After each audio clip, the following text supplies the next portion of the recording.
후보의 발언 들으시고 이후 홍성규 경기도지사 예비후보의 발언 이어서 듣도록 하겠습니다.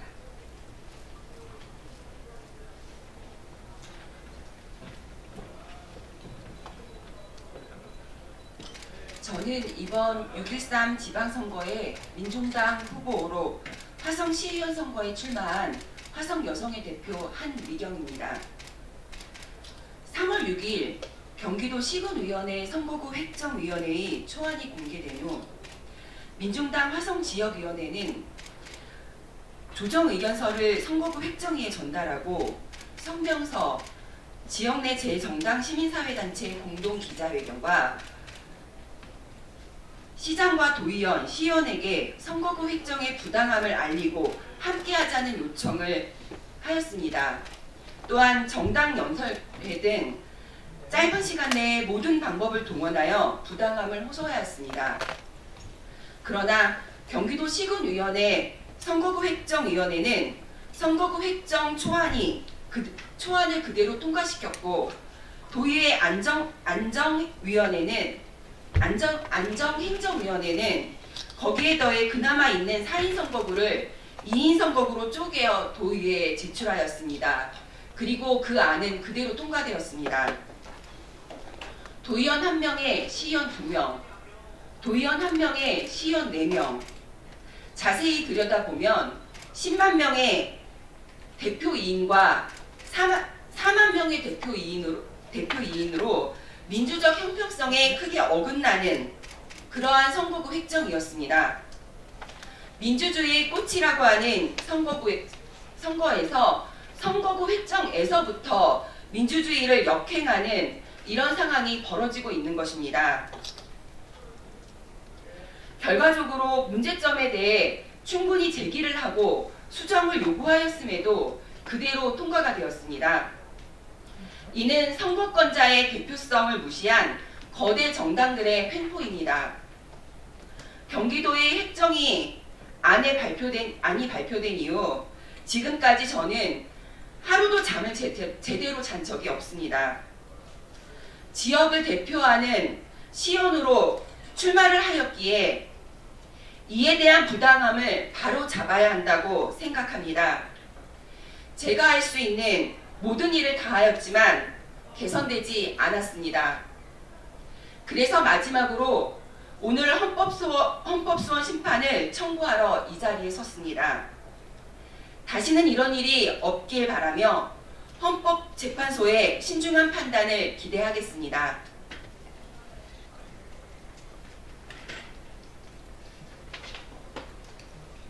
네, 이어서 홍성규 경기도지사 후보의 발언 드리겠습니다.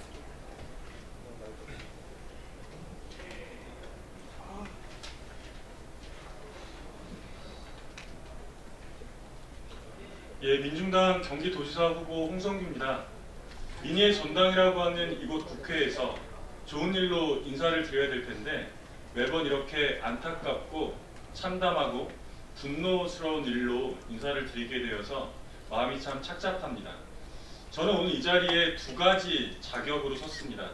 첫 번째는 화성시 기초의원 선거구에 나 선거구에 거주하는 한 사람의 시민입니다. 아주 간단하게 말씀드리면 인구 10만 명도 시의원 2명, 바로 옆에 붙어있는 인구 4만 명도 시의원 2명. 이게 말이 되는 일입니까? 흔히 선거는 민주주의의 꽃이라고 이야기하죠.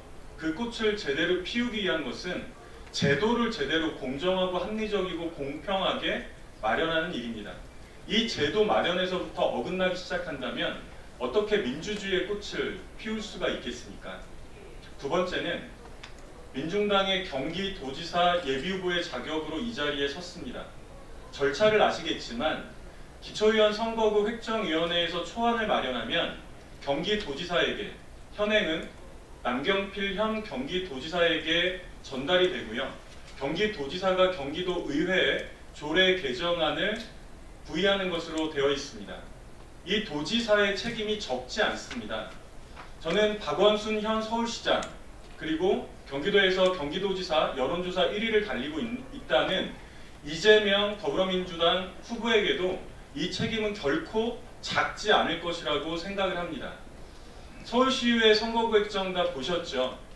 선거구 획정위원회에서 무려 4인 선거구를 민주주의와 지방자치의 취지에 맞게 4인 선거구를 34개를 만들었습니다. 그러나 서울시의회 절대 다수를 차지하고 있는 더불어민주당 시의원들이 이 안을 부결시켰죠. 그래서 선거구 획정위에서 다시 울며 겨자 먹기로 최소한의 양심으로 34개의 4인 선거구를 7개로 줄여서 다시 올렸습니다. 어떻게 했습니까? 더불어민주당 소속의 시의원들 이 7개의 4인 선거구마저 모두 없애버렸습니다. 자, 박원순 시장은 과연 여기에 대해서 책임이 없다고 얘기할 수 있습니까? 어제 서울시 관계자의 공식적인 입장으로는 박원순 서울시장은 제의하지 않겠다고 했습니다. 절차상 문제가 없기 때문에 제의하기 어렵다라고 했는데요. 저는 묻고 싶습니다.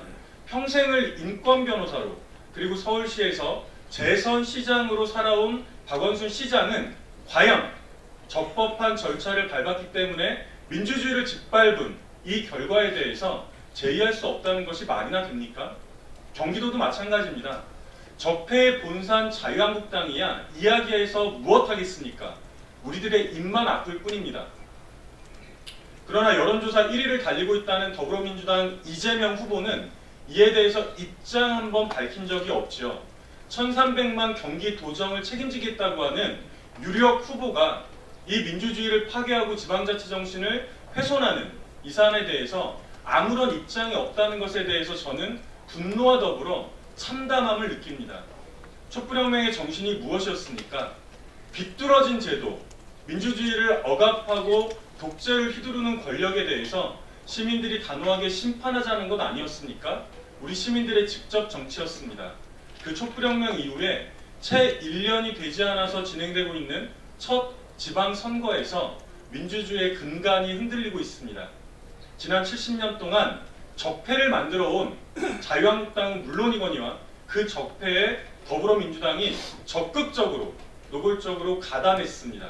우리 민중당은 지난 70년간 민주주의를 바로세우기 위해서 저항해왔던 그 마음 그대로 이 적폐에 대해서 끝까지 우리 국민들과 함께 맞서 싸울 것입니다. 설사 계란으로 바위치기가 되더라도 언젠가는 적폐라는 바위가 깨질 것임을 믿습니다. 오늘 헌법소원을 청구하는 이유이기도 합니다. 끝까지 함께 하겠습니다. 고맙습니다. 네, 기자회견을 마치고 곧바로 두 분 홍성규 예비후보와 한미경 예비후보는 헌법재판소로 이동해서 헌법소원 청구하도록 하겠습니다. 많은 관심 부탁드리겠습니다. 고맙습니다.